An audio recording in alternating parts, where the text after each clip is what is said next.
Welcome back, Rankers. How you going? Having a good week? How's the old Penguin treating you? We've developed a package to help Penguin sites. I'm thinking about calling it Pilchard. So that? Because penguins love pilchards. Clever, eh?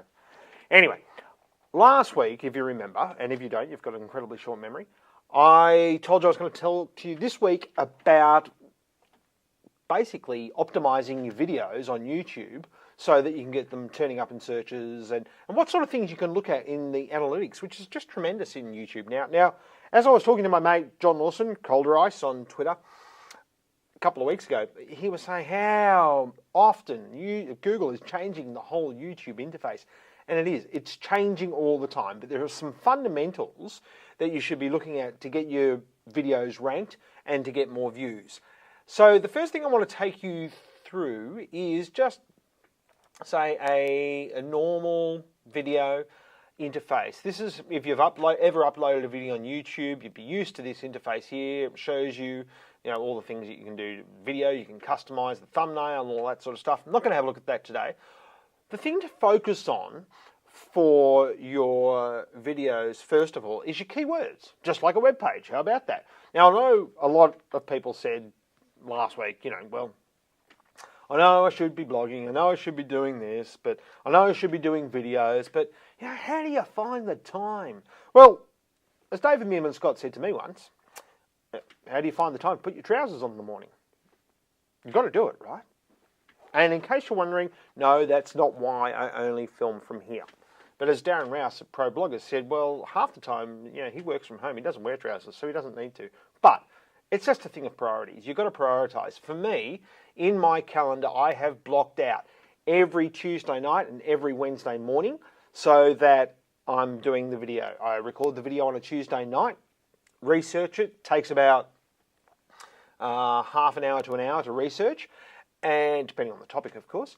And then it takes usually about 10 minutes to actually film. Then it takes about another half an hour to edit and render and all those sorts of things. Then it takes another couple of hours to write the blog post, and then it takes about another half an hour to send the email out and all that, and schedule all those sorts of things. So it's a discipline, like any of these things. You've got to schedule the time to do it, and it's got to be important enough. Now, for us, it's really important, which is why I do it. So you'll see here you've got your title, like a web page. You have a page title, and this is the title field.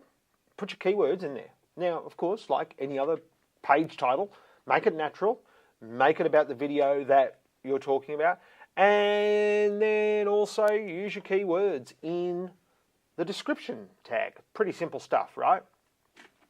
You can use your tags as well, but don't overdo that. Don't be spammy. Basically, same rules apply to YouTube as they do to a web page. The other things that you can do, though, is obviously share your video out there to your different networks and say, hey, if you like the video, like this one, hey, if you like this video, please give us a comment. Or the more active or the more attention your videos are getting from the audience out there, the more likelihood Google thinks that they're popular. A bit like backlinks. A video that's getting a lot of comments is probably going to rank higher than one that's not getting any comments. So make sure you share it through your networks. So every Wednesday, I will share this through Twitter. I'll share it through Facebook. I'll share it through LinkedIn. I'll share it through Google+. And all of those sorts of things help. Make sure that you have your Google+ account connected, as I have over here, to your YouTube channel. The other thing that you can use, and we've got some discussions about this last week, is your captions. Now, for my videos, it's basically I'm just using automatic captions. I haven't prioritized doing the captions because I've got other priorities in front of them. I have a couple of viewers who swear by it, though. They go in and you can see my captions there. Welcome back right now, not what the blood on top of that. I didn't say those words, ever. But Google thinks that I did. I can go through and actually fix all those up and correct those. And hopefully, if I've been using my keywords, and I have, Google SEO optimization, then they will appear in the captions, and Google will use those.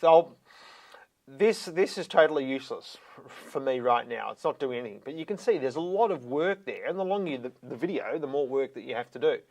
So I'm thinking about maybe outsourcing that to someone to just go in. It means I'm going to have to give them access to my YouTube channel, or just get them to send it back to me in a format that I can just quickly upload. You can see you can save a copy there. But all of these things will help. Your annotations, we got some discussion about last week, because Hamish in his video was talking about how they like to use annotations. I don't do a lot of annotations, mainly because I'm not actually selling product necessarily through the video. And if I had a special for this week's SEO, yeah, maybe I might. Depending on the status of your YouTube channel, and you can see here, these are the features. You can see here, I've got unlimited uploads because I'm classified as a partner, verified because channel's in good standing. It's been there a long time. I can actually link to external sites in my videos in the annotations. If you've got a brand new account, you probably can't do that yet. You're going to have to get some cred behind you as far as Google's concerned. And just quickly, I wanted to show you the analytics, because you can learn some fascinating stuff from that.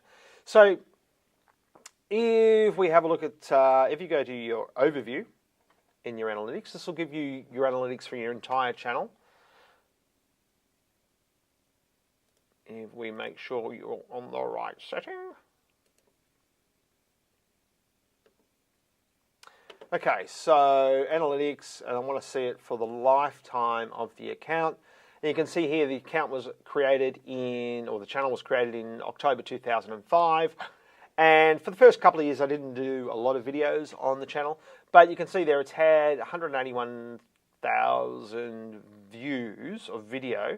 Now this estimated minutes watched, this only applies from about September last year. Google started looking at that. So since September last year, that works out to about 300 hours of my video that people are watching a month. Really? Seriously? Get outside. Enjoy the sun.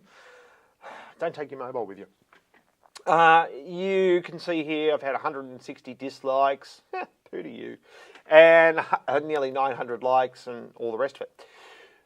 Then you can see here that on average I worked out that we're seeing about 4,000 views per month on the channel, which is great. It's about 1,000 views a week.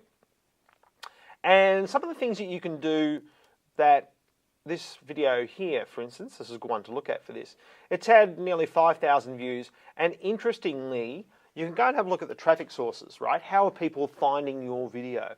And like anything else on the web, if you find people are coming from a certain area, like a forum or another website where your video's been embedded, it's a good idea to go and join in that conversation and say, hey, thanks for embedding the video.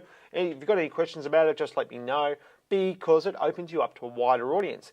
In this particular video, a lot of the views you can see here, nearly 3,000 of them, have come from YouTube suggested videos. So that at the end of the video, when you get all those little other videos, hey, you might want this one, you might want that one, this was a YouTube suggested video. And you can see here the bulk of that has come from 1 or 2 videos. Now, the way that happens is Google looks for similarities in the video. It looks for similarities in the description, in the tags, in the title, and maybe some of the people that are commenting on the videos as well. If it finds, those sorts of similarities, then, and even here you can see, all these different things. A lot of them are about SEO.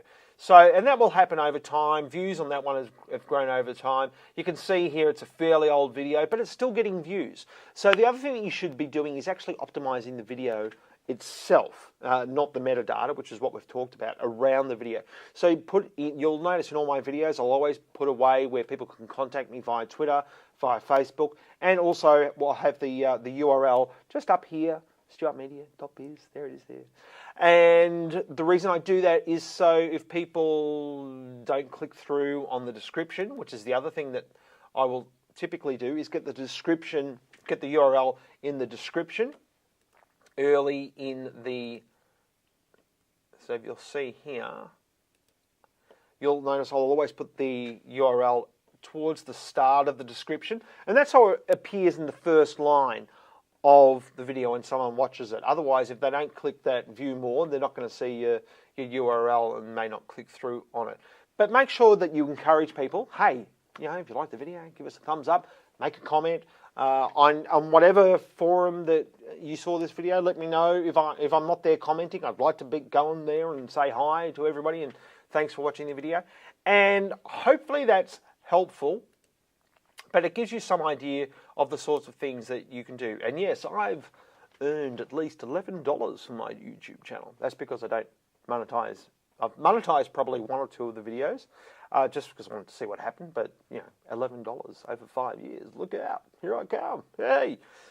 Look, there are people out there who get millions of views a week, and they earn good coin from putting advertising in the videos. The reason I don't is because I don't want all the other SEO companies advertising in my videos, because I don't earn money from my publishing. I earn money from doing work for clients who find me through the publishing. Hopefully that's helpful, and we'll see you next week. Thanks very much. Bye.